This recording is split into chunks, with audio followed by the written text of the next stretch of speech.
Donc dans cette vidéo, on va corriger la première question de l'exercice 2. Alors voilà, donc ça en fait, ça va être une question qui va ressembler en fait à l'exemple du cours, hein. Je vous remets le cours. C'était l'exemple 7, hein, qu'on avait corrigé dans une vidéo précédente. Il s'agit en fait de faire le tableau de variation d'une fonction en passant par le tableau de signes de sa dérivée. Donc en fait voilà, la méthode ça va toujours être la même, hein. Donc j'ai une fonction, donc ici c'est la fonction définie pour tout x appartenant à R par f de x égale moins x puissance 4 moins 2x carré plus 5. Et en fait le but c'est de faire le tableau de variation de cette fonction, c'est-à-dire dire sur quel intervalle elle est croissante, sur quel intervalle elle est décroissante. Et pour ça, on utilise en fait le théorème du cours, hein, qui dit qu'il faut calculer, enfin, qu'il suffit de calculer sa dérivée et les intervalles où la dérivée est positive, la fonction de départ sera croissante. Les intervalles où la dérivée est négative, la fonction f sera décroissante. Donc là, on va passer par le calcul de la dérivée. Donc f' de x, donc ça va faire moins 4x cube moins 2 fois 2x plus 0. Donc je rappelle que la dérivée de x puissance n, c'est nx à la puissance n moins 1. Donc avec x puissance 4, ça va donner 4x puissance 4 moins 1, c'est-à-dire 3. Comme il y a le moins, on rajoute le moins. Donc ça va faire moins 4x cube moins 4x. Voilà, donc on se retrouve avec cette fonction-là. Et il faut faire une étude de signe de cette fonction. Alors normalement, si vous vous êtes fait une fiche avec comment faire le tableau de signe des différentes fonctions, vous savez faire le tableau de signe d'une fonction affine, fonction de la forme mx plus p ou ax plus b, ça dépend comment on nomme les choses. Donc là, ce n'est pas le cas, ce n'est pas une fonction affine, donc c'est pas ça. On sait aussi faire le tableau de signe d'une fonction polynôme du second degré, de la forme ax carré plus bx plus c. Ici, c'est pas une fonction polynôme du second degré, puisque j'ai un x au cube. Donc c'est plutôt une fonction polynôme de degré 3 dans cette situation. Or, ça, on n'a jamais appris à faire. Donc en général, quand on ne sait pas faire le tableau de signe, quand la fonction ne fait pas partie en fait, des fonctions de base, souvent ce qu'il faut faire, c'est factoriser. Factoriser, je rappelle que factoriser, ça veut dire avoir la capacité d'écrire l'expression comme un produit de deux autres fonctions. Et là, en fait, le fait de factoriser, souvent, ça va créer deux morceaux qui seront faciles à étudier du point de vue signe. Et du coup, on pourra appliquer ce qu'on a vu dans le cours, c'est-à-dire que si j'ai un produit de deux fonctions, je peux faire un tableau de signes avec une ligne pour le premier facteur, une ligne pour le deuxième facteur, et j'utilise la règle des signes pour avoir le tableau de signes de la fonction complète. Donc ici, c'est ce qu'on va faire, donc il faut factoriser, donc là, il faut faire appel à ces compétences de factorisation.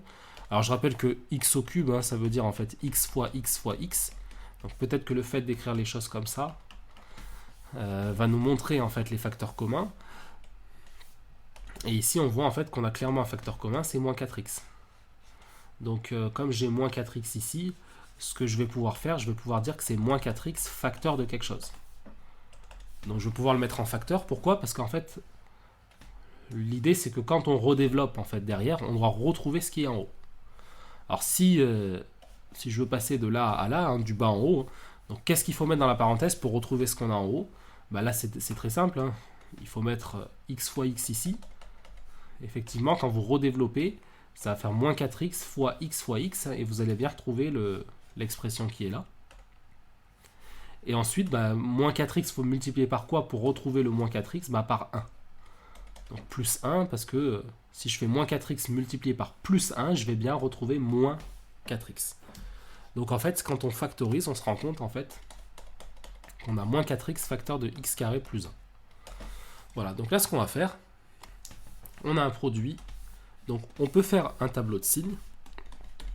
Donc la fonction, attention, elle est définie sur moins l'infini plus l'infini. Il n'y a pas de valeur interdite, il n'y a pas de quotient. S'il y avait une valeur interdite, on aurait pris soin de la mettre tout de suite. Et dans la dernière ligne, on aurait mis une double barre. Voilà, c'est ce que je vous conseille de faire quand il y a des valeurs interdites. Bon là, il n'y en a pas, donc il n'y a pas de problème. Donc on va faire une ligne pour moins 4x, une ligne pour x carré plus 1, et une ligne pour f' de x, qui n'est rien d'autre que le produit des deux.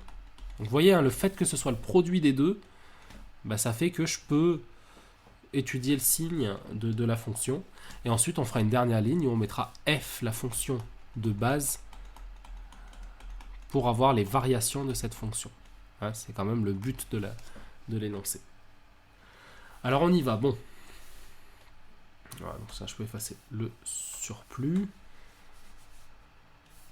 Donc, moins 4x. Alors moins 4x, bah, c'est une fonction affine, hein, si on veut. Hein. C'est moins 4x, c'est pareil que moins 4x plus 0, si vous préférez. Donc c'est une fonction affine, donc on se rappelle que les fonctions affines, c'est facile hein, de faire un tableau. Je regarde le coefficient directeur, il est négatif, donc je sais dans ma tête que, hop, la fonction elle est décroissante, donc c'est d'abord les plus, puis les moins. Et donc entre les deux, bah, je résous moins 4x égale 0, c'est-à-dire x égale 0 sur moins 4, x égale 0. Donc là je sais que je vais avoir 0, hop là, et là je vais avoir plus moins. Je sais qu'elle va être comme ça. Ok. Voilà.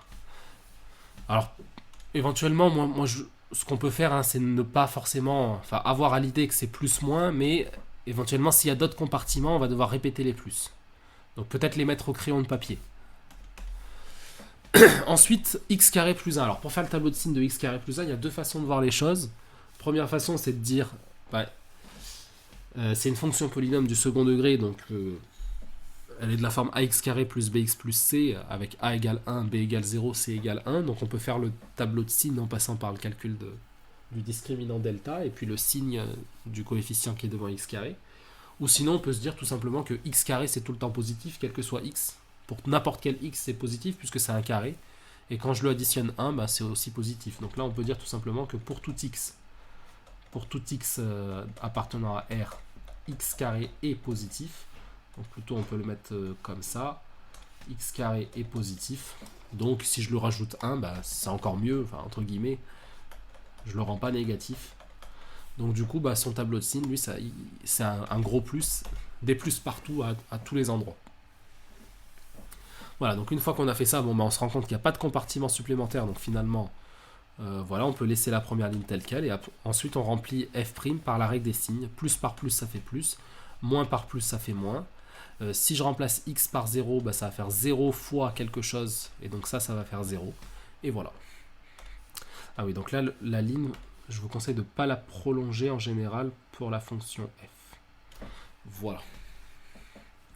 Et donc maintenant, bon, bah, d'après le théorème en fait, du cours, les endroits où la dérivée est positive, c'est une flèche qui monte pour f. Les endroits où la dérivée est négative, c'est une flèche qui descend. Et là, il ne nous reste plus qu'à calculer f de 0. C'est moins 0 puissance 4, moins 2 fois 0 au carré, plus 5. Ça fait 5, donc je peux mettre un 5 ici. Voilà. Donc en fait, ça veut dire que graphiquement, parce que oui, ça c'est quelque chose qu'il faut savoir faire aussi. Donc vous avez un repère, et donc ici je sais que f de 0 ça fait 5.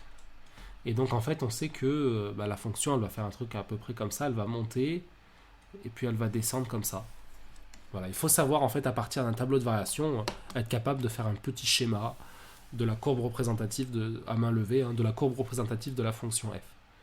Voilà, donc après si on veut, on peut confirmer avec GeoGebra. Alors je vais effacer les trucs de tout à l'heure. On va rentrer la fonction. Hop là. Donc voilà, on voit que ça fait un truc comme ça. Vous voyez là. Donc c'est croissant puis décroissant. Ça correspond bien en fait à notre tableau de variation. Et donc 5, on voit que c'est le maximum cette fois-ci. Donc 5, c'est plus un maximum local, mais c'est un maximum global. Donc en fait 5 est le maximum. C'est-à-dire qu'il n'y a aucune image qui est au-delà de 5. Le maximum de f atteint en x égale 0. Voilà. Donc ça c'est l'exemple qu'on a corrigé en classe. Hein. Donc voilà, vous devez faire pareil maintenant pour toutes les fonctions qui restent.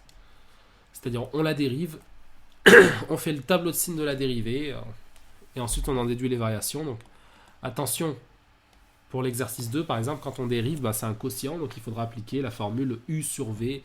La dérivée de u sur v, c'est u'v moins uv' sur v au carré. Donc attention, là il faut savoir dériver aussi. Pas seulement uniquement savoir faire des tableaux de signes, mais il faut savoir aussi dériver. Et puis l'exercice 3, c'est un peu pareil.